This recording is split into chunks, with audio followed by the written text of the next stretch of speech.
Boa noite, amigos da Live Uerlândia. Dentro em breve estaremos começando uma entrevista com Tico Santa Cruz.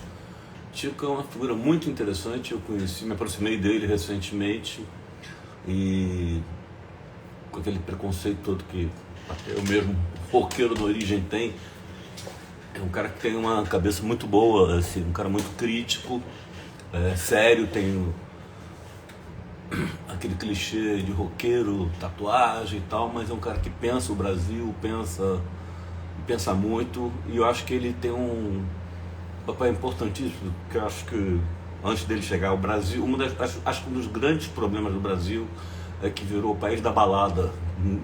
Nada contra a balada é boa, sertanejo é bom, mas eu não sei o que aconteceu com o rock Brasil. A gente teve um movimento, acho que década de 80, de rock, e rock é protesto, rock é contra o sistema, rock é pauleira.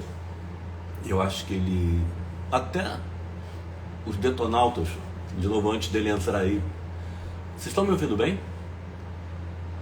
Antes dele entrar, eu acho que o Detonauta estava num caminho aí de rock romântico, nada contra, eu gosto de música de todo gênero, mas acho que no último, não sei mais como é que se chama, disco, LP, sei lá que diabo que é, ele voltou, os Detonautas Rock Club.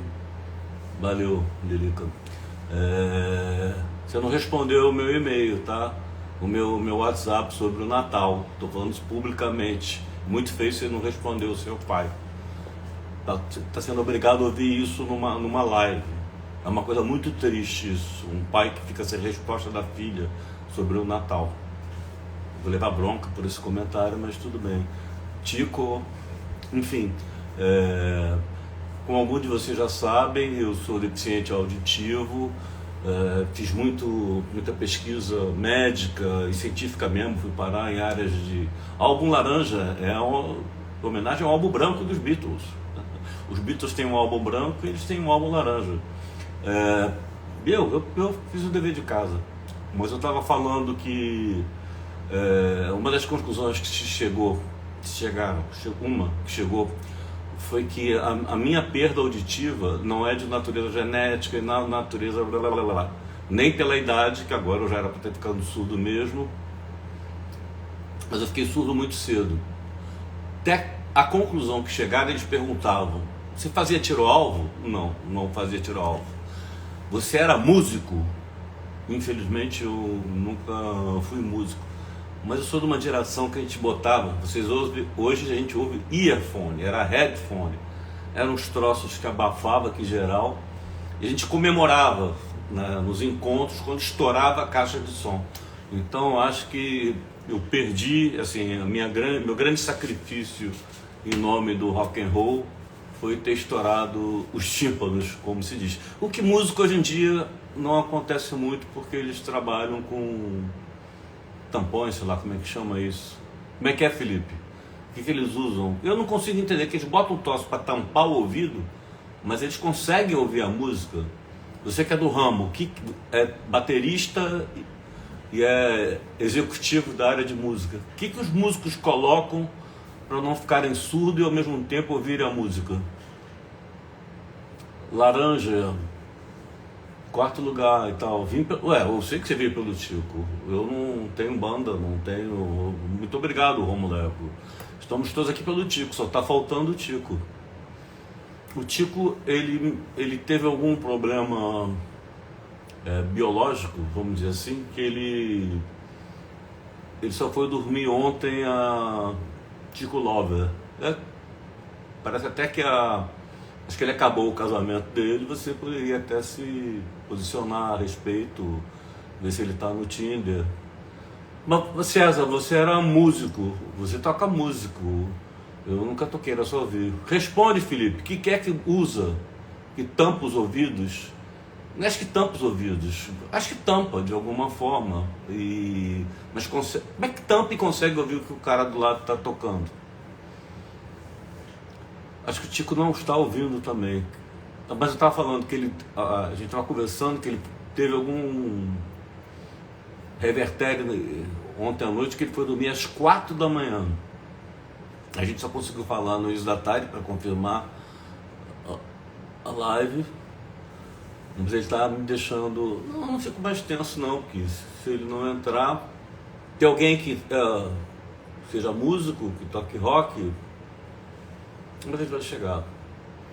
Eu só não sei se eu continuo falando, que eu falo muito, ou se eu fico esperando um pouquinho mais em sossego. Vou no WhatsApp aqui. Não está dormindo não. Falei com ele há pouco. Ele gravou fez a gentileza de gravar...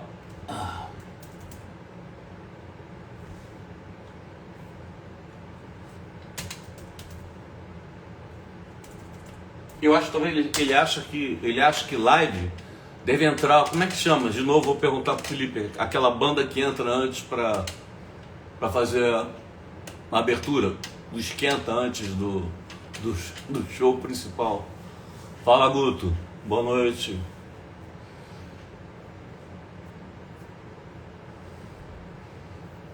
Hoje é noite de rock, bebê. Eu adorei ouvir alguma coisa do Laranja. E tem uma música, especialmente a Carta do Futuro, embora seja um rock como eu gosto pesado, a abertura é chiclete, você fica com ela bombando na cabeça.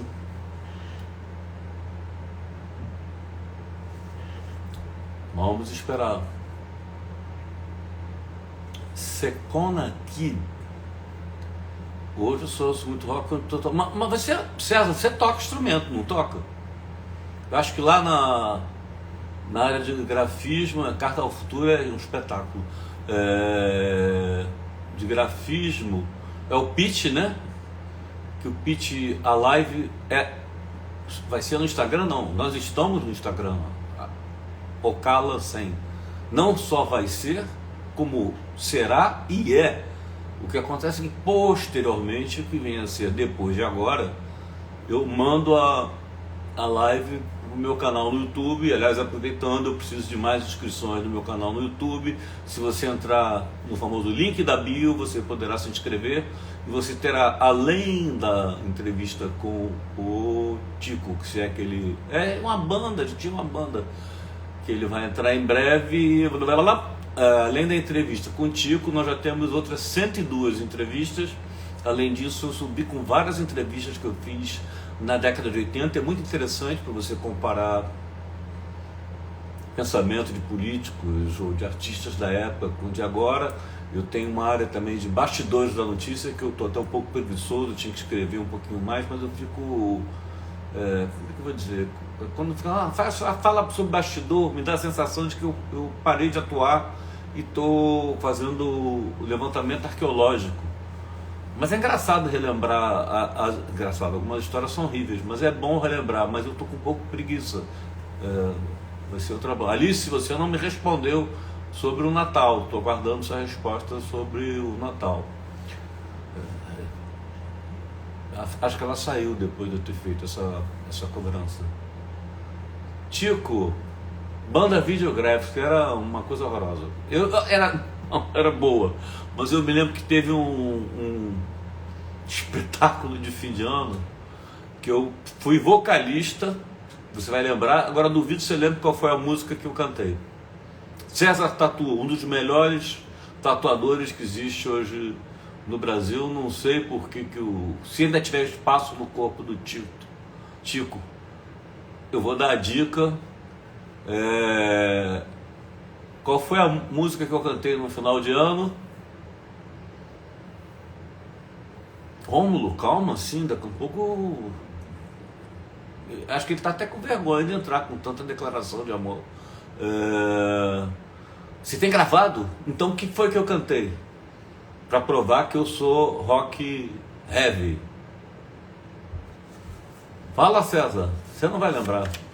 Posso falar? Steppenwolf, Born to be Wild.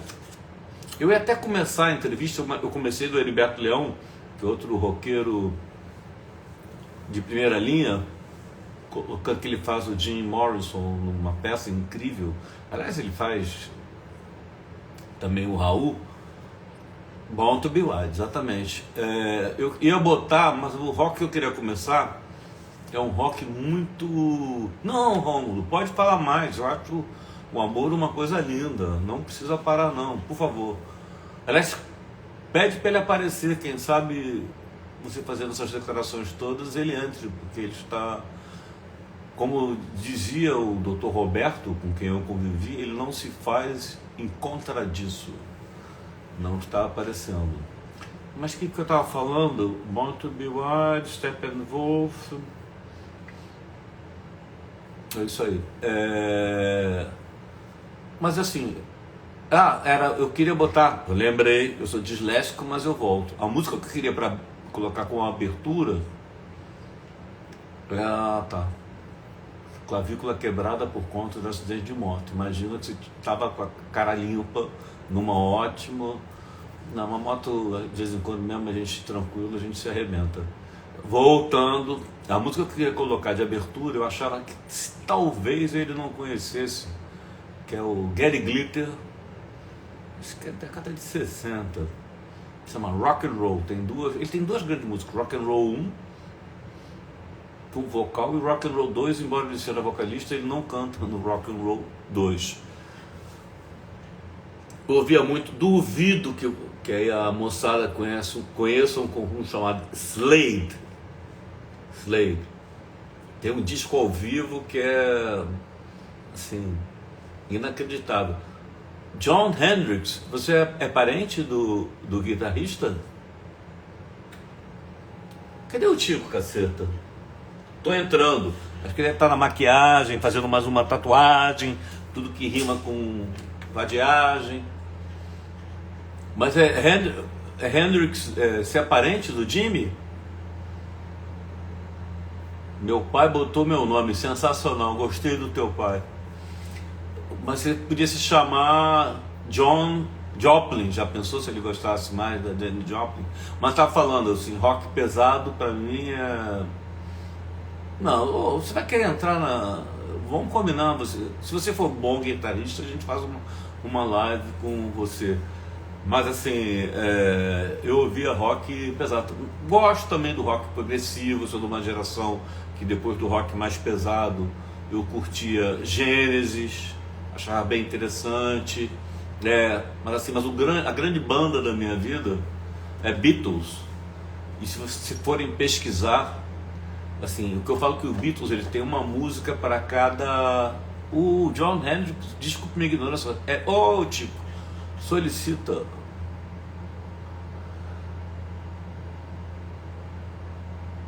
Eu já peguei. Manda. Caramba, com Me fundo desculpa. preto. Não, tranquilo. Eu fiquei falando besteira aqui o tempo todo. Tive que falar minhas preferências de rock, que eu perdi meu ouvido, não como músico, de tanto ouvir música. Eu ia botar antes de você chegar. Eu fiquei pensando que uma vez eu fiz isso com o Heriberto Leão. Eu comecei com Jim Morrison, Light My Fire, porque ele fez o espetáculo e tal. E eu estou dizendo que a minha formação é rock pesado. Eu queria botar para você. Você conhece o Gary Glitter, né? Gary Glitter? É. Cara, agora Vou mandar para você, cara. Por Aquele favor. rock and roll raiz, rock and roll heavy e tal. Eu comecei com rock pesado. Eu gosto fui pro Gênesis.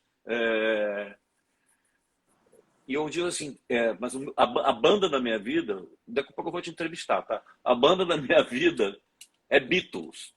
Que eu costumo dizer que os Beatles,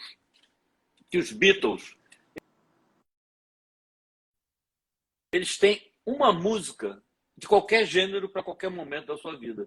E se você for pegar, por exemplo, digamos, o que eles fizeram de rock, Helter Skelter é o heavy rock mais heavy que tem da história de todos os tempos. E ao mesmo tempo eles fazem Bluebird, fazem não sei o quê. Bem-vindo, vamos começar?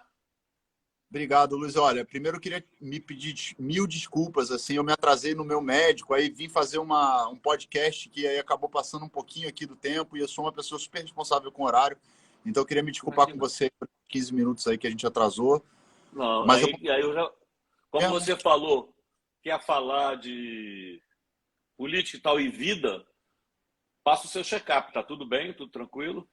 tá tudo bem, graças a Deus. Eu faço check-up de 6 em 6 meses. Então hoje eu fui lá encontrar o meu médico, aliás, o Dr. Tanuri, que é médico do Flamengo, médico de uma série de atletas que são importantes. Eu gosto de estar.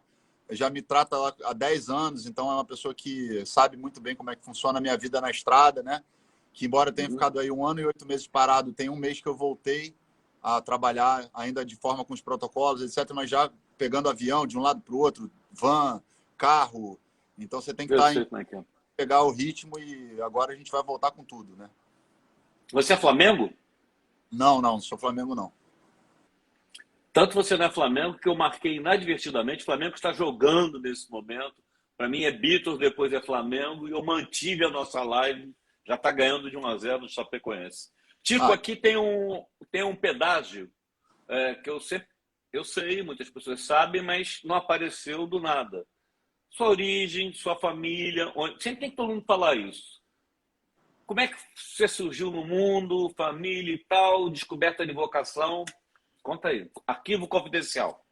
bom, eu sou eu sou nascido no Rio de Janeiro, né? No dia 30 de setembro de 1977. O Brasil ainda era um país aí sob a ditadura militar quando eu vim ao planeta Terra. Meu pai é engenheiro e a minha mãe é uma pessoa muito ligada aos animais, então sempre fez hipismo, dava aula de hipismo, trabalhava com hipismo. E aí, por essas informações, você pode já entender que eu nasci numa família de classe média alta, né? Uhum. Então, nasci em Copacabana, depois fui para Lagoa, Rodrigo de Freitas, ali onde eu vivi uma parte da minha infância. E depois eu fui para Barra da Tijuca com 12 anos, mais ou menos. E foi quando a minha família desestruturou, né? Meus pais se separaram. E aí, infelizmente, a minha história de vida não é uma história muito bacana, agradável. Assim, meu pai foi morar em Recife, minha mãe entrou numa questão de depressão muito profunda e tudo. Depois você acabou se mudando do Rio de Janeiro para o Paraná.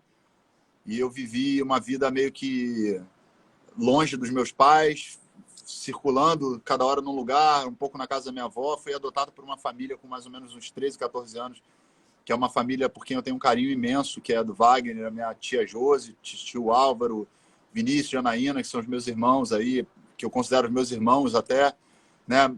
Que irmão não é quem necessariamente tem seu sangue, irmão também, de alguma maneira compartilha da sua alma, dos seus valores e tudo. Essas pessoas me abrigaram durante esse período, me acolheram, né? Me deram suporte emocional, suporte de conhecimento e tudo mais.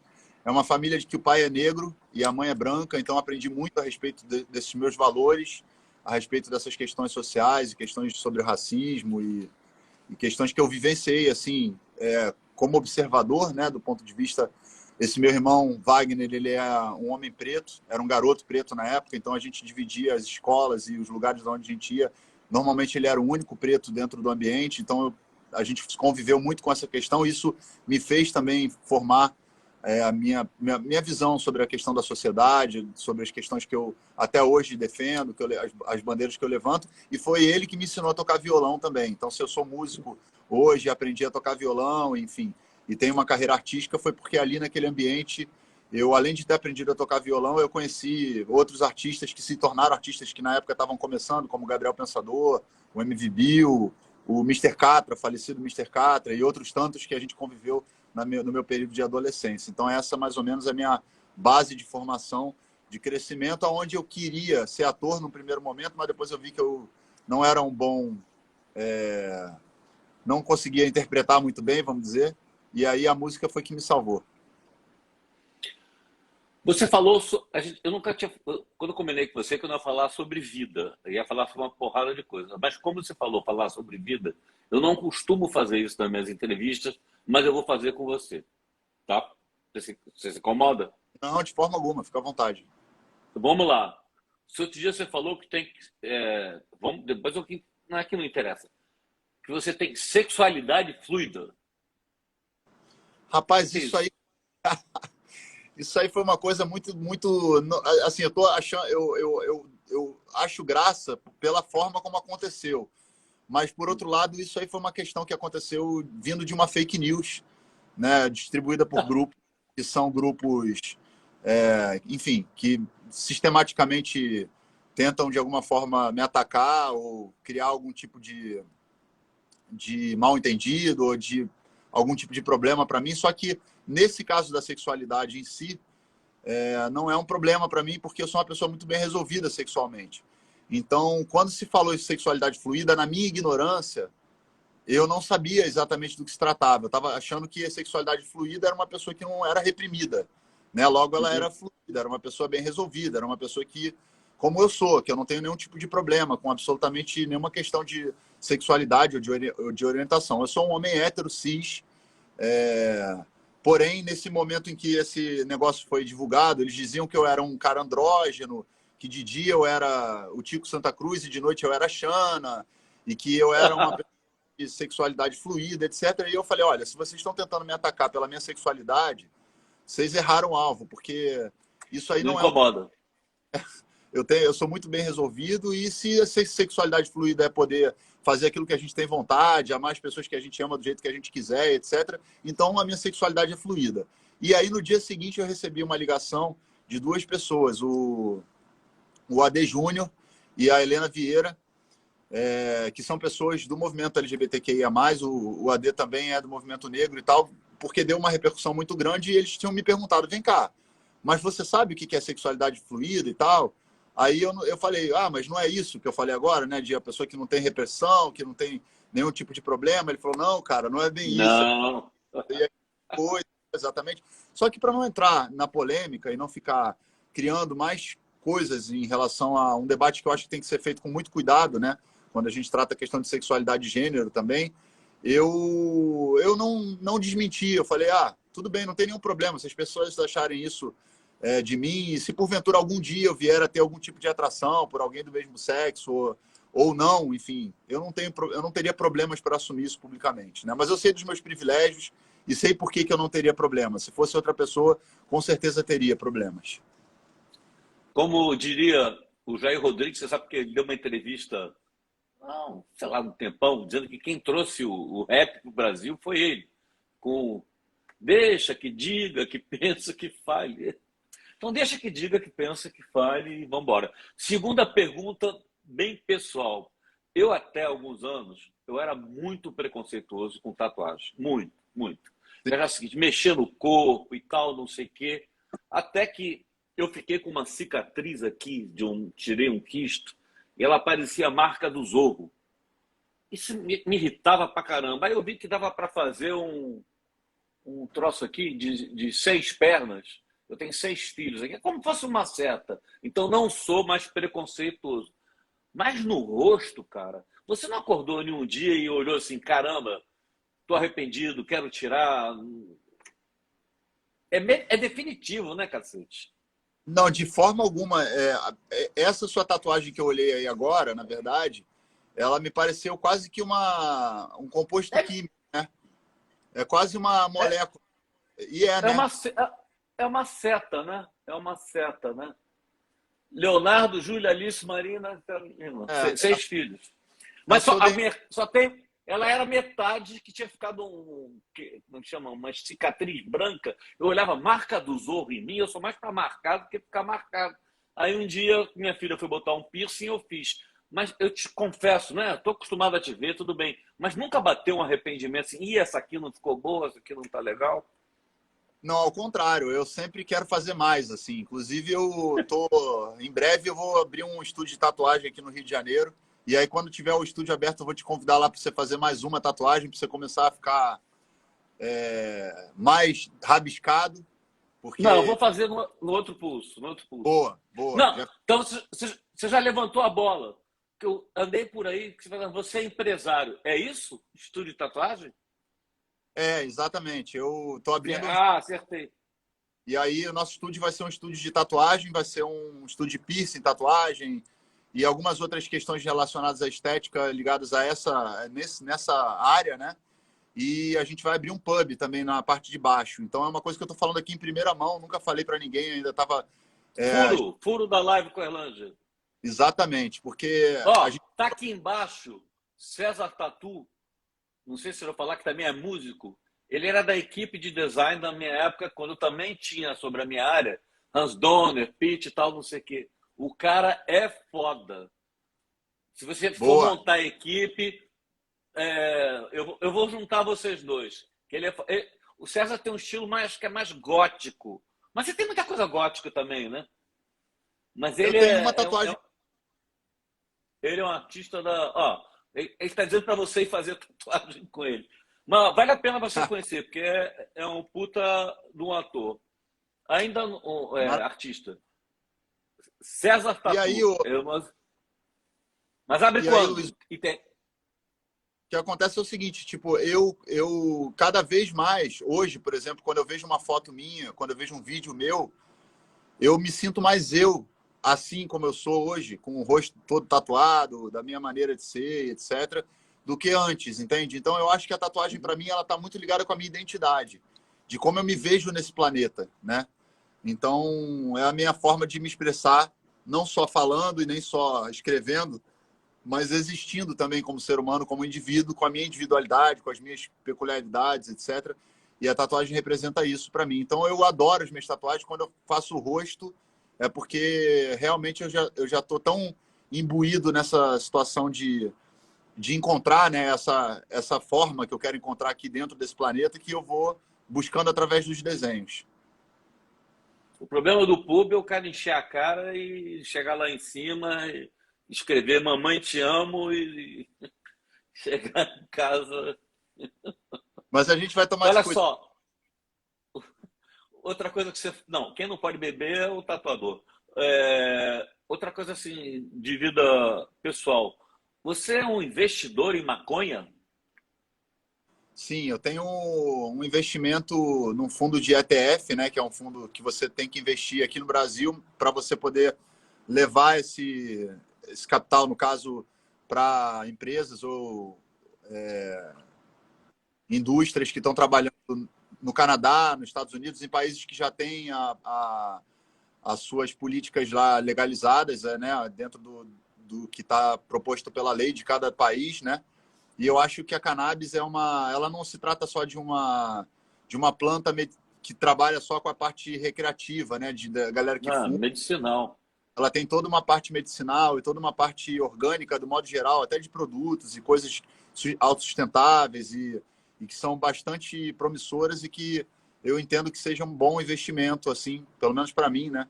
Agora, eu investi um valor muito baixo, assim, uma coisa só para poder experimentar o mercado, porque ainda é muito volátil, né? Ainda não está regulamentado em muitos países, então ainda vai, obviamente, se adaptar. Mas eu acho que a longo prazo, para quem não tem expectativa de mexer nesse dinheiro agora, o investimento em cannabis é uma boa opção, uma boa alternativa para um produto que, com certeza, uma planta, né, que vai virar vários produtos, inclusive medicinais e recreativos, e que no futuro pode render algum retorno financeiro, sem dúvida.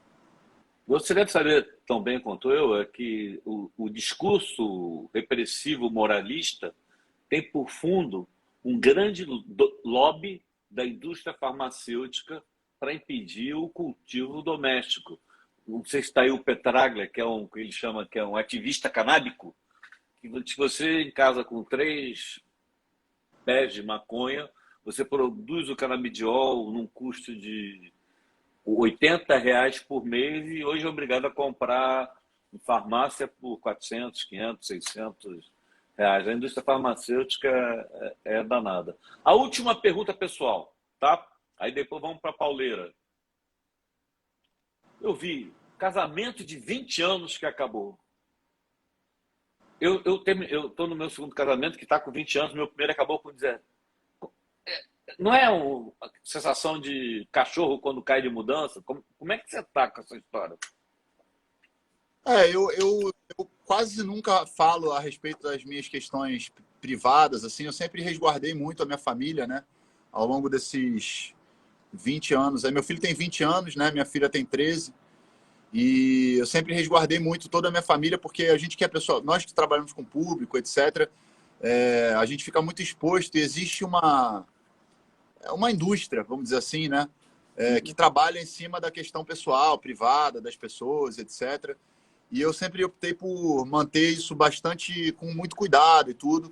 Então, nesse momento da minha vida ainda, eu não me sinto ainda capacitado, ainda não me sinto confortável para falar sobre esse tema, porque eu acho que tem uma questão de responsabilidade afetiva envolvida com isso, que talvez com um pouco mais de tempo, talvez um pouco mais de entender exatamente essa coisa de cachorro que caiu da mudança, né?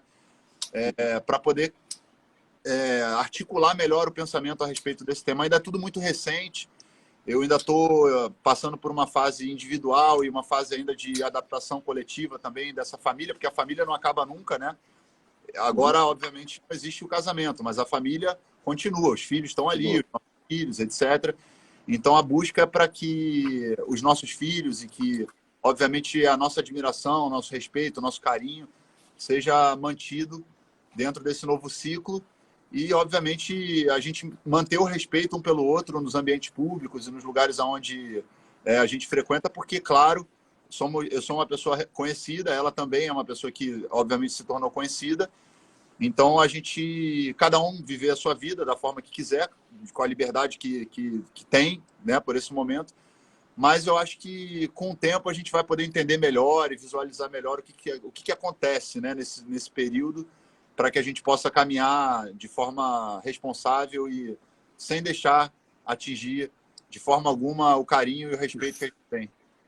E preservar especialmente filho, que é a experiência que eu tive do primeiro que aconteceu, que é que tem que administrar. Eu não tenho o menor interesse, só é porque assim, não combina com o roqueiro um casamento de 20 anos, entendeu? Então eu achei que tá no capítulo dos preconceitos. Vamos entrar agora nos assuntos, digamos, da sua arte, tá? Detonautas, desde 1997, são 24 anos. Vocês não se pegam, não? Como é que sobrevive? Rapaz, a gente aprendeu ao longo desses 24 anos, você vê, né? A banda, ela às vezes dura mais do que até do que os casamentos, né? Então, nós somos ali casados com 5, hoje somos 5, né? Já fomos 6. E eu acho que a gente aprendeu com o tempo a respeitar cada um o espaço do outro e identificar quando o outro não está num bom momento, de não usar, né, de certa forma, o conhecimento que a gente tem sobre a intimidade das pessoas que convivem com a gente nos momentos em que essas pessoas não estão aptas ou disponíveis para um bom diálogo ou para alguma coisa. Então, a gente soube equilibrar muito bem essa parte. Por isso que a banda dura tanto tempo e vai durar tanto tempo. E por isso que a gente também consegue vivenciar experiências, às vezes, que são difíceis, porque você imagina, horas e horas sem dormir, viajando de um lado para o outro, todo mundo dentro de ônibus, muitas vezes dentro de avião sem comer direito, que é tudo que fomenta o mau humor, tudo que fomenta aquela sensação de não quero conversar, não quero falar, não me enche saco, e que vai levar talvez para um atrito. A gente conseguiu conciliar isso muito bem, conciliamos até hoje, obviamente. Já tivemos problemas, já tivemos crises, como todo mundo, todo casamento, toda reunião de pessoas com longos, né, períodos, mas a gente se respeita muito, assim. Então, acho que você vê como é que a minha vida é uma vida, embora eu seja um cara todo tatuado, cheio de rótulos, vamos dizer assim, como é que eu consigo coordenar dentro da minha vida relações de longevidade, né?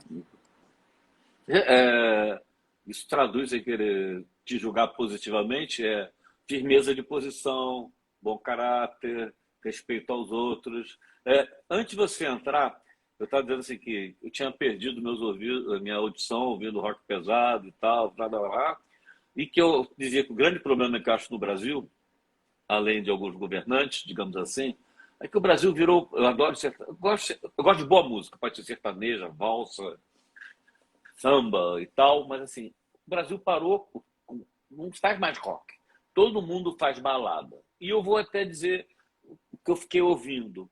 Eu acho que você pega lá, Detonautas, rock alternativo. Eu acho que até recentemente você estava com uma pegada, nada contra, mas muito mais no viés romântico. Amor, você, saudade e tal, não sei o quê. é impressão minha ou vocês retomaram o caminho do rock pauleira no sentido de contra-sistema, contestação? Vocês trafegaram por um caminho meio água com açúcar? Não, Luiz, eu acho o seguinte, o Detonautas é uma banda que tem uma diversidade gigantesca, assim, eu acho que o Detonautas tá bem próximo, assim, se eu pudesse fazer uma analogia com uma outra banda, muito próximo do que o Titãs é. O Titãs é uma banda altamente versátil, você vai ouvir o Titãs cantando Boa comparação. reggae, rock pesado, balada, enfim, e nós ainda a gente ainda amplia mais, porque a gente foi pro rap, a gente misturou com sertanejo, a gente misturou com outros estilos, que são estilos que vão dando para a gente também um conhecimento até sobre a nossa própria arte, né? Sem perder a nossa personalidade. Então, a gente lançou um álbum em 2013, né? Que foi um álbum duplo, onde tinha um lado extremamente pesado, denso, com músicas com muita guitarra, com muita sonoridade mais pesada, e nesse mesmo álbum duplo um outro disco com uma roupagem mais pop, mais romântica, etc. Depois desse disco a gente foi lançando singles que passam por raps e por músicas das mais variadas vertentes. E em 2017 a gente lança um disco aí sim, que é uma pluma, inclusive, né? A capa, que é o álbum 6 do Detonautas, que é um álbum que era para mostrar uma leveza num momento extremamente denso que a gente estava vivendo, de briga política no Brasil, de conflitos, onde as pessoas estavam esperando de mim uma atitude mais pesada no ponto de vista musical e etc. E eu costumo subverter normalmente o que as pessoas esperam de mim. Então, quando foi agora, em 2021, durante a pandemia, eu produzi muito. Então, um disco do Detonautas, que foi um disco mais de baladas, mais romântico, mais pop, mais introspectivo, existencial. Eu comecei a escrever ele no início da pandemia, em março. Quando chegou em julho, ele já estava pronto. Só que aí eu vim com uma música chamada Carta ao Futuro, que já tinha uma pegada política, etc. E aí, dali para frente, a gente preferiu investir nessa estética mais política, questionadora, mais dedo na ferida. E aí fomos lançando músicas ao longo desse processo todo de 2021 também. E agora, no início de janeiro de 2022, a gente lança esse disco que foi feito em 2020.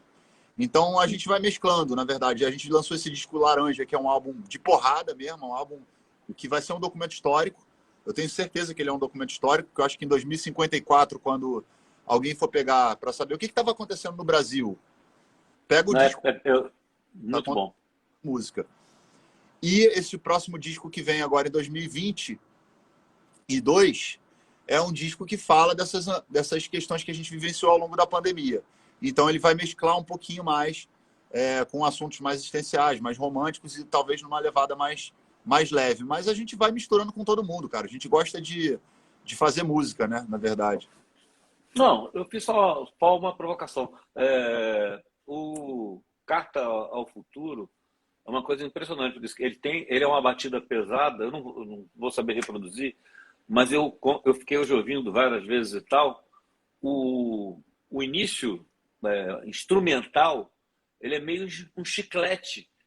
Agora não vou saber fazer não, mas porque eu acho que o bom rock, você fica falando assim, como a gente está falando, o álbum Laranja eu sei que é uma homenagem ao álbum branco dos Beatles. Você chamava o Hendrix de pauleira. Você hoje, o Hendrix hoje, é uma coisa de uma leveza, de uma coisa de uma sonoridade. Eu fiquei muito impressionado com a qualidade musical do rock do Carta ao Futuro. Mas, voltando, você explicou o caminho de você ir para o mais, digamos, para o leve e para o mais pesado. Mas você andou dando muita porrada no rock nacional, né? Eu acho que o rock nacional ele envelheceu mal, né? Assim, envelheceu de uma maneira careta, envelheceu de uma forma bastante reacionária em alguns aspectos. E eu realmente não consigo compreender algumas atitudes, algumas posturas de alguns roqueiros, né? Que até tem uma música no álbum Laranja chamada Roqueiro Reaça. Reaça. Que fala sobre essa coisa do rock se juntar com autoritarismo, com questões ligadas a negacionismo e a atitudes, porque não tem nada a ver com você ser de direita ou de esquerda, não, tá? Não é sobre isso, não. Não é sobre posição ideológica. É sobre liberdade.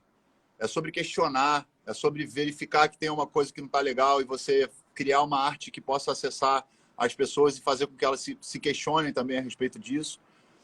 E, por outro lado, o rock também se tornou um estilo elitista demais, né? Ele olha para os outros como se ele fosse superior, né? Como se ele estivesse dentro da cadeia de evolução da música num patamar onde o funk, o axé, o pagode, outros estilos fossem mesmo? ele, né? Na hora de fazer o julgamento. Eu sou do rock, então o que não é do rock não é música boa. E eu tenho falado para as pessoas que eu não consigo compreender isso. Outro dia eu estava contando uma música do Raul, que é a Metamorfose Ambulante, né? Enfim, que é um clássico e tal. O Detonautas sempre toca Raul nos shows. E aí, no meio da música, eu estava tocando isso e eu tive um insight. Eu falei, como é que pode as pessoas que gostam do Raul, por exemplo, que pelo menos que conhecem minimamente a obra do Raul, se autoproclamarem pessoas conservadoras? Em que momento elas se tornaram essas pessoas conservadoras? Porque a própria música fala, eu prefiro ser essa metamorfose ambulante do que ter aquela velha opinião formada sobre tudo. E aí o cara vem e fala que ele é conservador. Então, assim, peraí, será que não tem nada a ver? Porque a música, para mim, é uma coisa que representa o meu estado de espírito. Então, eu jamais vou ouvir uma música, por exemplo, que vai exaltar a ditadura militar, por exemplo, ou que vai exaltar a tortura, ou que vai exaltar negacionismo, ou que vai exaltar uma postura que não seja alguma postura com a qual eu me identifico. Então, eu não consigo entender muito bem como é que uma pessoa ouve uma música, se identifica com o artista a ponto de, às vezes, colocá-lo no perfil da sua rede social, etc., ou adotaram um nome relacionado a isso, e essa pessoa depois se tornar contraditória com a própria obra desse artista.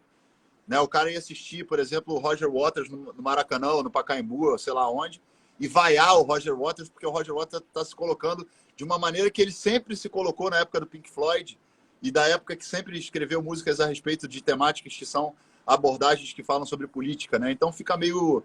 Na minha cabeça fica parecendo ou a pessoa não entende de política ou ela não entende de música, as duas coisas. Não é da música do... Estão recuperando ele agora. O Emicida fez uma versão ótima do Belchior, que ele fala, ficou conhecido pela Elis Regina, que nossos ídolos estão em casa, sentados no... Como é que é mesmo? Nossos ídolos ainda são os mesmos e as aparências não enganam, não. Você diz que depois deles não apareceu mais ninguém. Minha dor é perceber que, apesar de termos feito tudo o que fizemos, ainda somos os mesmos e vivemos como os nossos pais. E ainda fala, então, em casa contando o Viu Metal. Sim. O Viu Metal. Mas é uma coisa genérica ou você estava querendo dar uma porrada em algumas pessoas especificamente? Não, eu acho que, de modo geral, assim, me assusta um pouco algumas coisas. Assim. Por exemplo, quando eu vejo um motociclista, porque o motociclismo, para mim, está ligado à liberdade. O motociclismo, para mim, está ligado à quebra do padrão. Né? As tatuagens, o estilo, sempre foi um estilo que os autoritários, os conservadores apontavam e diziam: isso aí é tudo vagabundo, maconheiro, drogado, tudo não presta. Easy Rider. Os Easy Rider. E de repente... Born to be Wild. E aí você... Porra, calma aí. Aí o cara que era apontado como marginal, vagabundo, drogado, e isso e aquilo, de repente se torna essa pessoa que aponta o dedo para os outros e começa a julgar os outros, a ser autoritário com os outros, a ser preconceituoso com os outros. Não me faz sentido, sabe, essas coisas. Então eu tenho uma certa dificuldade, por exemplo, de entender skatista autoritário, rapper autoritário, roqueiro reacionário, motociclista reacionário, porque são segmentos da sociedade que têm históricos de serem taxados de vagabundo, de drogado, de tudo que não presta, de serem marginalizados. E, de repente, os caras viram aqueles que marginalizam os outros, entende? Então, tipo, para mim fica meio confuso. Fiquei pensando aqui, será que eu conheço algum, vamos chamar de maconheiro, usuário de maconha de direita? Eu acho que esse eu não conheço. Conheço muitos usuários. É mesmo? Nossa. Não só de direita não tem problema nenhum, porque você pode ser liberal de direita. Não. Né, e favorável. Conservador, fascista. você ter um cara, por exemplo, que é maconheiro, que vota no Bolsonaro, e eu conheço vários, não só maconheiro, toma MD, bala, cheira cocaína, e depois fica se colocando de família, de moral, bom costume. São essas distorções. Não que a pessoa que usa algum tipo de substância química ela precisa estar identificada com a esquerda. Não, ou com claro, claro. Nada disso. Eu estou lendo um livro. Na origem, a gente está falando de um motoqueiro, os Hell Angels, que até faziam segurança para o Rolling Stones, os caras eram barra pesada total. Eles não estavam preocupados em revolução social. Era curioso, porque você tinha o Rolling Stones com um discurso meio libertário. Você sabia que os Hell Angels, show do Rolling Stones, quando passava por área de seguro, era sem saber, em cada 1000 espectadores haverá uma morte. No início era um show. E quem cuidava da segurança eram os Hell Angels, que estão longe de ser. Não eram socialistas, não. Não eram socialistas. O que eu quero dizer com isso, na verdade, é que a visão liberal, e aí quando a gente está falando de ideologia, né, das pessoas falam do liberalismo, né, a visão liberal ela parte muito do princípio da individualidade, do indivíduo ter o direito de fazer do corpo dele o que ele quiser, né? O Estado, teoricamente, não interferiria nesse lugar, onde isso é uma postura liberal, isso é uma postura que os liberais de direita brasileiros eles assumem. Mas o Brasil tem uma coisa interessante, um Frankenstein, né? Que é o liberal conservador, que é o liberal na economia e conservador nos costumes. Então o cara não sabe o que ele está defendendo exatamente, na verdade. Eu passei 2 anos em Portugal. Quando eu voltei, eu quis conhecer os partidos, que eu cheguei a pensar em entrar em política, e vou falar isso com você e tal, mas depois pensei, jornalista não dá. Aí descobri o tal do Partido Novo, que eu achei que poderia ser uma coisa interessante, que era uma coisa de Estado mínimo e tal, não sei o que e tal. Aí eu fui perguntar como é que era, assim, os princípios em relação a aborto, a droga, a porte de arma. Não. Isso a gente não se mete porque isso é uma escolha individual do cidadão. Você tem que o cara com uma arma está matando outro cidadão, né? Uma coisa meio complexa, aborto, mas enfim. Além de música, você tem Clube da Insônia, Tesão, Pólvora e Elefante e Borboletas. Eu sou louco por literatura, eu queria que você falasse um pouquinho. O último é infantil, né? O que é o Clube da Insônia, o que é Tesão, o que é Pólvora e o Elefante e a Borboleta? Então, Luiz, eu sempre gostei de escrever, assim, eu tenho coisas da minha adolescência, da infância, inclusive, de 10 anos, 8 anos, sei lá, diários que eu escrevi, tenho guardado. E durante um período que os blogs estavam começando a nascer aqui na internet, né? Eu comecei a fazer um blog chamado Clube da Insônia. E esse blog era um lugar... Existe ainda, ele está disponível na internet, quem quiser entrar, é só dar uma olhada, clubedainsônia.blogspot.com. E tem textos ali desde de 2005, 2004 e tal. E aí eu fiz um compilado desses textos em 2010, se eu não me engano, porque tinha muito pedido, né, de várias pessoas que me seguiam, que liam meus textos, etc., para poder compilar os textos, para ter isso em material físico, que só tinha no blog na internet. E aí eu compilei, fiz esse livro, o Clube da Insônia. Logo em seguida, eu compilei os textos eróticos do Clube da Insônia, que eram os textos que falavam sobre contos eróticos, etc., que eu também sempre gostei de ler sobre isso. E eu sou da época que eu lia contos, eu preferia ler o fórum da Ele e Ela, daquela revista Ele e Ela que tinha. Eu gostava de ler eu gostava de ver, óbvio, como adolescente eu tinha, né, aquela coisa com a figura e tal, da revista e tal, mas eu era muito mais ligado com a leitura, com os relatos dos leitores, das pessoas que tinham ali, contavam suas histórias para a revista, do que propriamente com a imagem, né?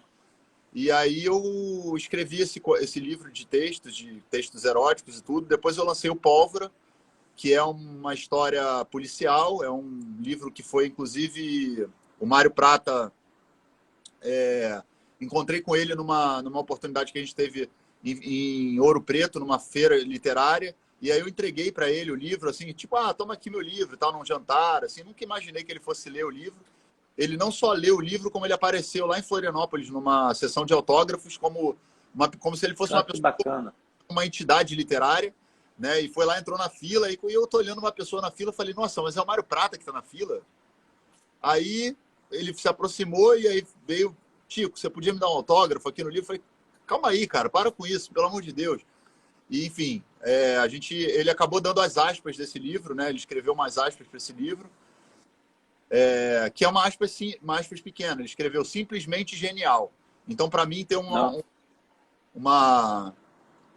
fala do Mário Prata num livro meu, dessa forma, é incrível, né? E O Elefante e a Borboleta é um livro mais infantil, né? Para uma abordagem sobre amor, falando sobre essa questão de que o amor é livre, que a gente ama as pessoas e a gente quer estar do lado das pessoas porque a gente quer estar do lado das pessoas e não por uma obrigação moral ou uma obrigação de padrões, ou etc. Então, conta a história de um elefante que está preso dentro de um zoológico e de uma borboleta que é livre, pode ir para qualquer lugar, mas ela sempre volta para ele. E ele pergunta, mas por que você sempre volta para cá? E ela fala, porque eu gosto de estar do seu lado. Então, o que eu quero dizer com esse livro é isso, é que quando as pessoas querem estar com as outras, elas estão ao lado das outras, não por uma imposição do padrão moral ou padrão social, ou por qualquer outra coisa. Se você está do lado de alguém, que seja pelo fato de você amar essa pessoa, e não por qualquer outra variável, né? Já sugeri contratar um cara para o teu estúdio de tatuagem. Agora vamos dar outra sugestão. Como você diz que não é bom ator, mas tem uma voz boa, você vai acabar entrando em audiobook. Você tem que pegar esse material todo que você tem. Você não tem ideia de como é que está bombando esse negócio de audiobook. E quem está fazendo, eu imagino, eu sou obrigado a recorrer a artistas para fazerem algumas coisas dos meus livros. Fiz uma narração, mas eles estão adorando. É uma coisa muito, muito bacana. Se quer, depois eu te mando a editora de audiobooks para você.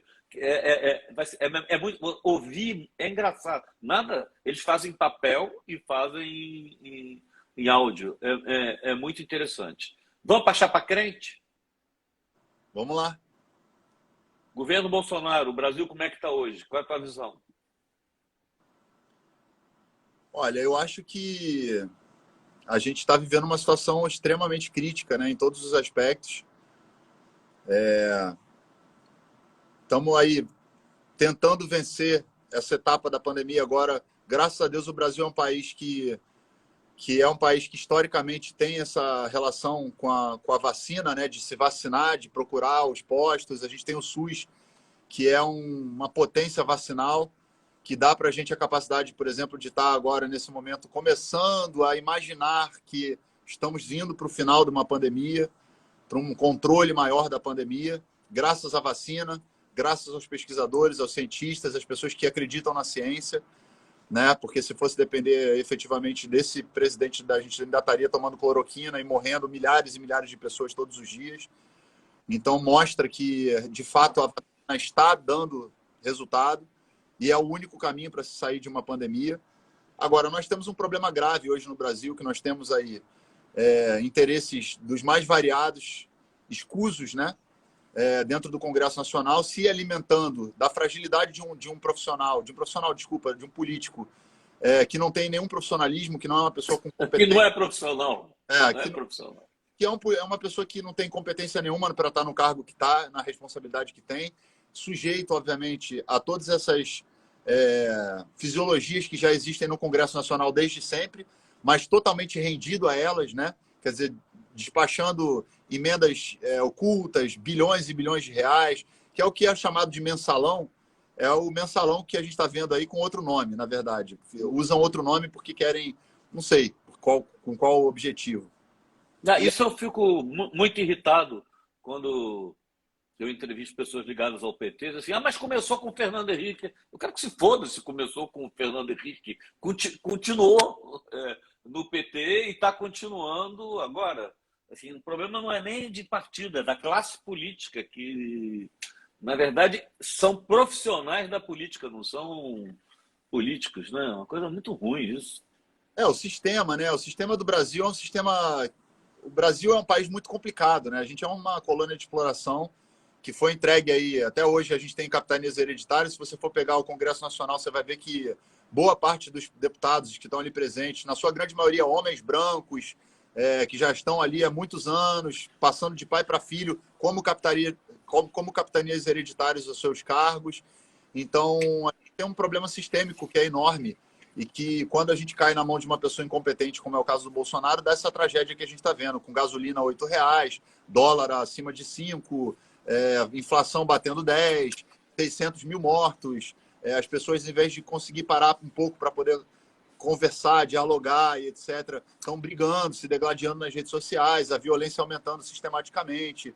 Enfim, a gente está vivendo uma fase que é uma fase de trevas, né? Porque quando a gente estuda história, a gente sabe que o pêndulo ele faz esse movimento. Hora ele vai para a luz, hora ele vai para as trevas. Eu acho que a gente está vivendo um momento que foi para a treva. A gente está na época da treva. Fundamentalismo religioso. Isso não é só no Brasil, não. Isso é no mundo, tá? É porque mundo todo. Nós temos um expoente disso, né? Que chega nos lugares, por exemplo, e paga essas vergonhas que a gente está vendo pagar. E, infelizmente, alguns brasileiros ainda acham que isso é uma coisa razoável porque odeia o PT. Eu não vou entrar nessa discussão, porque, para mim, eu não vou entrar na discussão de Bolsonaro ou PT. A minha discussão política hoje é tentar informar o maior número de pessoas possíveis sobre quais os projetos que elas querem para o Brasil. E os projetos não passam por A e B, elas passam por A, B, C, D, E, F, G, H. Então, inúmeras pessoas que podem trazer projetos e que a gente pode analisar, né? Mas, assim, a gente conversou lá atrás, não sei se foi uma vez um encontro na casa da Paula Lavigne, você tinha uma postura muito crítica em relação ao PT, não se compara com o Bolsonaro. Eu sei que na hipótese Bolsonaro e Lula, não preciso nem perguntar em quem você vota, não tenho muita dúvida, mas assim, teve muita corrupção. Vamos dizer que o Lava Jato fez as merdas que fez, o Moro fez a merda que fez, mas teve muita. Devolveram 6 bilhões de reais. Teve muita corrupção no governo do PT, né? Com certeza.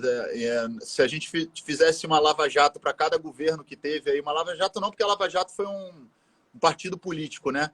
Mas se a gente tivesse, de fato, pessoas que estavam interessadas de forma imparcial em fazer um desmonte do sistema, não do país, porque a Lava Jato desmontou o país, né? A Lava Jato foi um desastre para o país, porque ao mesmo tempo que ela recupera uma parte do dinheiro que foi roubado, isso é um fato, por outro lado, ela destruiu a capacidade toda do país em relação à indústria naval, à indústria que a gente tem de engenharia civil, etc. Uma série de questões que são empresas que não deveriam ter sido atingidas, e sim aqueles que estavam lá fazendo atitudes... A coisa mais simples, quando tem uma intervenção no banco, o Banco Central tira a diretoria e bota alguém para zelar. Você tinha que fazer a mesma coisa no Odebrecht. Tira Exato. Os caras que estão lá e deixa a roda girando, né? Eles são um troço muito então, assim, vacilante. Eu acho que se a gente tivesse feito, por exemplo, não esse mesmo sistema, porque esse sistema já se mostrou falho, mas eu digo, se tivesse uma força-tarefa real, imbuída de querer fazer, desmistificar, tirar essa coisa da corrupção que está entranhada na vida do brasileiro, não só do brasileiro que está no poder, na vida do brasileiro de modo geral, e tivesse feito disso uma forma de você limpar o sistema, porque, na verdade, você limpou ali, você atingiu um partido e algumas outras que estavam orbitando. Agora, o sistema continua podre. A gente está vendo ele funcionando podre agora, né? E, na verdade, a gente não teve efetivamente uma correção, vamos dizer assim, para que as coisas pudessem fluir para um caminho onde a gente pudesse olhar para o nosso Congresso Nacional e falar, não, está tudo bem, lá dentro só tem gente legal, trabalhando pelo bem do Brasil e não pelo benefício próprio, etc. E o que a gente vê hoje no Brasil é essa situação que a gente está vendo, de uma intervenção, vamos dizer assim, agora mesmo da ministra Rosa Weber, para poder tentar impedir que os caras... Né, uma coisa que é um absurdo, que é uma distribuição de emenda para votações que estão totalmente contrárias ao propósito, que é ajudar o pobre, que é dar uma condição que a Bolsa Família já faz muito bem há 18 anos. Se quisesse melhorar, que melhorasse, ok, nenhum problema. Isso aí é uma coisa que tem que ser feita no Brasil, mas dá para ver nitidamente que a intenção é fazer um escoamento de dinheiro público para deputados poderem usar no ano de eleição e, ao mesmo tempo, aprovar os interesses desse novo programa social do Bolsonaro, que é meramente eleitoreiro, tem um prazo de um ano só, que é para poder chegar até 2022 e na tentativa de reelegê-lo. Então, eu acho que a gente está numa situação muito delicada. A gente vai ter que lutar muito para poder mudar. E eu estou lutando aqui mais do que para poder mudar essa situação do ponto de vista dessa perspectiva, de mostrar para as pessoas que a gente precisa conhecer e debater os projetos para o Brasil. Não adianta ficar discutindo o nome aqui. Ah, o Nome, isso é... B, o nome C, o nome D, o nome E. Não importa o nome, importa que tenha um projeto que traga para a gente uma perspectiva de como nós vamos sair desse momento de pandemia e reconstruir esse país, inclusive democraticamente. Aí é aquela velha discussão. Eu sei que você, digamos, está na opção Ciro Gomes, porque ele tem um projeto de governo. Esse projeto de governo é baseado, sustentado por um partido político. Aí, de repente, está o PDT votando com o Bolsonaro. Então, eu queria dividir em duas partes. Primeiro, por que Ciro? E como você vê a situação agora da base dele está vacilando. Não, vacilando, não é vacilando, assim, é cometendo um erro inadmissível. Porque... mas assim, eu acho que não tem nem saída. Porque é o seguinte, mesmo que ela, assim, ele já sabe que o PDT dele é um PDT meio centrão, que vota de acordo com... Não é o PDT do Brizola, é um PDT de conchavo, de acerto. Mas, primeiro, por que o Ciro? Então, Luiz, olha só, o Ciro foi uma alternativa para mim em 2018, né? Eu entendi que o Ciro tinha... Primeiro que tem um histórico de administração pública muito interessante. Se alguém pegar o histórico do Ciro, vai ver que ele é um cara que já foi governador, já foi prefeito, se saiu bem... Ministro. Já foi ministro da Fazenda. Sim, já foi ministro da Fazenda, já foi ministro do Desenvolvimento, enfim, uma série de funções públicas que, se você for puxar alguma mácula, né, dentro da história dele, você não encontra. Né? E é um cara extremamente preparado, é um cara que sabe do que está falando em relação à economia, em relação às questões sociais, é um cara que tem uma visão de país que vai muito de encontro com o que eu acho que o Brasil tem condição de fazer, de desenvolvimento industrial, o trabalho dele com relação ao PND, que é o Nacional de Desenvolvimento, eu já li e acho que as pessoas deveriam ler, porque ali existem propostas... O livro dele é muito bom. Ali são propostas concretas, não é tipo achismo. Ah, como é que eu vou resolver? Não, Não, ali tem como eu vou resolver, de que maneira, por que caminhos vai se fazer isso. E acho que isso é uma coisa, isso é o projeto, tá, do Ciro. A outra coisa é o Ciro, que eu tenho críticas ao Ciro também. Eventualmente, eu acho que o Ciro faz alguns movimentos dos quais eu não concordo. Alguns ataques, que eu acho que são ataques que podem ser feitos de formas mais construtivas, entende? E, por outro lado, tem o PDT, que é um partido político, que, assim como qualquer agremiação, se você tem uma torcida organizada, ou um grupo de motoqueiros, ou qualquer coisa, você vai ter gente que vai estar ali trabalhando para o prol do coletivo e vai ter gente que vai estar trabalhando em prol do individual. Então, eu acho que são três coisas que são bem diferentes. Uma é o projeto com o qual eu me identifico e apoio, acho o projeto bom, é o projeto que eu quero votar em 2022. A outra coisa é o Ciro Gomes como homem, ser humano e político, que nunca vai ser um deus para mim, nunca vai estar acima da minha capacidade de crítica, de eu ter que passar pano, aceitar tudo que ele faz ou tudo que ele fala.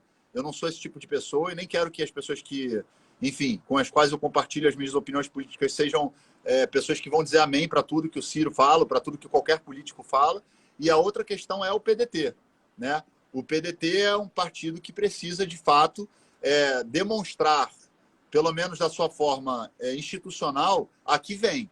Porque se for para se apresentar dessa maneira grosseira e totalmente equivocada, como nessa PEC, da minha parte, por exemplo, não vai ter apoio. Então, a gente tem que equalizar todos esses lados para a gente poder saber qual é a melhor forma de se chegar ao poder sem ter que se vender, ainda que a gente saiba que não é tão simples assim, mas sem ter que se vender a essas manobras que são manobras totalmente estúpidas e nojentas, que a gente já está acostumado, né? Você falou, assim, o diagnóstico clássico, infelizmente nós votamos em pessoas porque você não vota em projetos. Aliás, se pegar os programas dos candidatos, eles são todos iguais. Educação, distribuição de renda e tal. Porque o grande dilema que tem, na verdade, está ali na Constituição de 88 é que a gente criou, ela foi toda redigida, eu sempre falando feito um pentelho, repetindo isso, que eu cobri, ela foi toda redigida para o parlamentarismo e chegou na reta final, acabou prevalecendo o presidencialismo. Só tem que ir com a força do Congresso. Então, não tem como funcionar o executivo sem comprar. É uma confusão danada. A gente tinha que fazer uma reforma. É muito boa essa Constituição do ponto de vista dos direitos individuais, direitos humanos, a questão da estrutura do funcionamento executivo e legislativo. Aí você tem o judiciário fazendo política, a política fazendo uma confusão danada. Você pessoalmente pensa em entrar na política? Não, eu já fui convidado pelo Ciro, já fui convidado pelo Lula, já fui convidado por várias lideranças importantes. Mas eu sou artista, eu sou músico, a minha cabeça é a música, eu amo política. Eu fiz Ciências Sociais na UFRJ, sou uma pessoa que estuda ciências políticas até hoje, eu gosto disso. É um assunto que me detém muita da minha atenção, mas só que uma coisa é você gostar de política, falar sobre política, gostar do xadrez. A outra coisa é você assumir um cargo público, porque se porventura eu tivesse vontade de assumir um cargo público, eu teria que abrir mão da minha carreira como artista, porque eu não acho que seja compatível você ser músico no final de semana e no dia de semana você ser deputado. Ou você é deputado ou você é músico. Porque, para mim, o cargo de legislador, né, no caso de ser um deputado federal, enfim, ou deputado estadual, qualquer um desse do poder legislativo, demanda de você uma energia que você precisa oferecer integralmente. Então, para mim, não cabe ter duas profissões. Ou eu sou deputado e trabalho para isso, e trabalho com isso, com a intenção de fazer dessa candidatura ou dessa legislatura algo que funcione, ou então eu sou músico. E como eu não vou abrir mão da minha carreira como artista, eu não tenho nenhuma pretensão de ser político, né? Bom, voltando para a arte, quais são os próximos projetos artísticos? Bom, a gente está lançando agora, no início do ano, um disco, que é esse disco que eu te falei que a gente fez no início da pandemia. E no ano que vem a gente vai gravar um DVD, que é um DVD que vai ser um projeto bem bonito, bem grande. E agora, nesse momento, a gente está concentrado em se reorganizar para retomar nossas atividades que ficaram paradas por 1 ano e 8 meses. Reencontrar nossa equipe, reencontrar o nosso público, fazer os shows e poder voltar para a estrada. Eu imagino que deve estar uma fissura para voltar ao presencial danada, né? Eu já tenho feito alguns eventos menores, assim, com poucas pessoas, 300, 200 pessoas e tudo, mas o Detonautas é uma banda grande, né, que toca para milhares de pessoas. Então eu quero estar com os meus amigos no palco e quero poder sentir o calor do público e ter o contato com as pessoas cantando e tudo, porque isso é o que move, né? Move o nosso coração, a nossa alma. Chico, eu lamento porque primeiro porque está acabando, e segundo porque eu acho que no mundo ideal que eu imagino de política, o cara consegue conciliar ser dentista e ser deputado, consegue conciliar ser professor e ser deputado, você trabalha durante a semana e vai lá quinta e sexta e volta. E aí, quando acontecer isso, o político não será um político profissional. Ele faz por uma opção e a vida dele você continua sendo com música. Mas o problema é que se acordar às 4h30 da manhã depois do show para chegar no Congresso ia ser uma coisa meio difícil. Nossa despedida, você tinha prometido uma coisa especial aí. O que você vai mandar para a gente? Então, como eu te falei, hoje eu fui no médico, saí do médico atrasado e vim fazer um podcast aqui, até com uma pessoa que é oposição em termos de pensamento, porque eu acho que a gente tem que dialogar com todo mundo, acho que a gente tem que abrir o diálogo com todas as pessoas que estão disponíveis para dialogar. Então eu estou no estúdio ainda, porque como atrasou tudo, eu falei, não vou perder o meu horário da live. Adorei o fundo preto, achei que já era uma coisa para apresentação mesmo. Não, mas aí o que aconteceu foi isso, eu tive aqui no Cara a Tapa, né, que é um podcast do Rica Perrone, que é uma pessoa que tem um histórico, enfim, no debate e na defesa mais lá para trás do bolsonarismo, agora voltando um pouco para discutir as questões políticas relacionadas à direita, à esquerda, aos conceitos, aos projetos, às questões. Então eu tenho tentado dialogar com todo mundo, acho que esse é um bom trabalho de se fazer. E aí acabei ficando aqui. Então não peguei meu violão, não consegui chegar na minha casa ainda, vou para casa daqui a pouco. O que eu vou fazer é vou recitar, né? Uma canção que é uma canção que eu acho é uma canção que diz o seguinte: hoje eu acordei com vento explodindo na minha janela e eu tentei sair do quarto num silêncio de capela, porque eu só queria ter um tempinho para pensar sem compromisso nessa sua isenção que é o abrigo dos omissos. Lá fora, os homens seguem se matando. Uns por dinheiro, outros por um pedaço de pão. Não só um pedaço de pão, um pedaço de osso. Afinidades entre a cruz que mata em nome de Deus e a espada que estraçalha o amor na mão dos irmãos. Não me assusta, mas me esclarece. Desprezam a ciência, faz uma prece e esconde a mão manchada do sangue do corpo dos inocentes. Vocês são os Joaquim Silvério dos Reis, nós somos Tiradentes. Tiradentes. Eu ouvi um grito vindo lá do beco escuro de uma criança sem pai, perdida, sem futuro. Os seus olhos lacrimejavam o desespero de alguém que sabe que será abatido, invisível e nada além. E quantas histórias assim ficaram no caminho? Num cemitério de ideias eu me vi sozinho. Se eu sou canção sem refrão que fica na cabeça, não me interessa. Eu sigo firme e forte e eu tenho pressa. Porque amanheceu um novo dia e tudo é sempre, sempre igual. Um loop eterno de notícias tristes no jornal. Mentiras e verdades que confundem o cidadão de bem. Eu sei quem é quem. Eu sei mesmo quem é quem. O indiferente não se importa, ele só quer poder. Ele fará o possível e o impossível para permanecer. Como um inseto pestilento em reprodução, ele fatia o bolo ou racha o bolo entre a família, sem preocupação. E para encerrar minha carta, não é um lamento, é um aviso ao futuro de um novo tempo. A corte cairá, não sobrará ninguém. O tempo ruim vai passar, do Pai, dos Filhos e ao Espírito Santo. Amém. Passei a tarde ouvindo. Não fez falta o violão, é poesia pura, mas fica devendo o violão na próxima. Tico, adorei, obrigado. Estamos juntos e rock and roll. Obrigado, Hernan Guerreiro. Obrigado mesmo. E vamos nessa aí, porque a gente tem um Brasil inteiro para reconstruir aí. Tem muita coisa pela frente. Espero que a gente esteja logo. Eu nunca vi um show do Detonauta. Assim, primeiro que estiver no Rio, não perderei, que eu estou precisando de rock and roll. Então tá convidado. A gente toca dia 15 agora, ó. Se você tiver lá, se você conseguir se deslocar até Niterói, no dia 15 agora, semana que vem, a gente toca no teatro lá em Niterói. Eu vou te passar todas as informações e vou divulgar para combinar também. Beleza, então. Não, então passa para a galera para saber quando vai ser. No dia 15 de novembro, semana que vem, são dá início às comemorações de aniversário da cidade de Niterói, né? São 478 anos de Niterói. Niterói é uma cidade maravilhosa, incrível.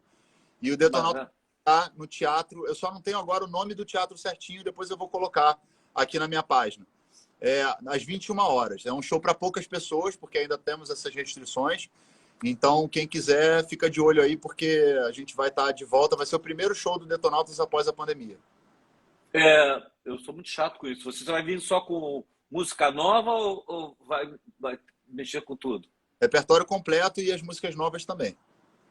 Beleza. Vamos nos encontrar, com certeza. Maravilha. Mais uma vez, obrigado, Silvio. Valeu.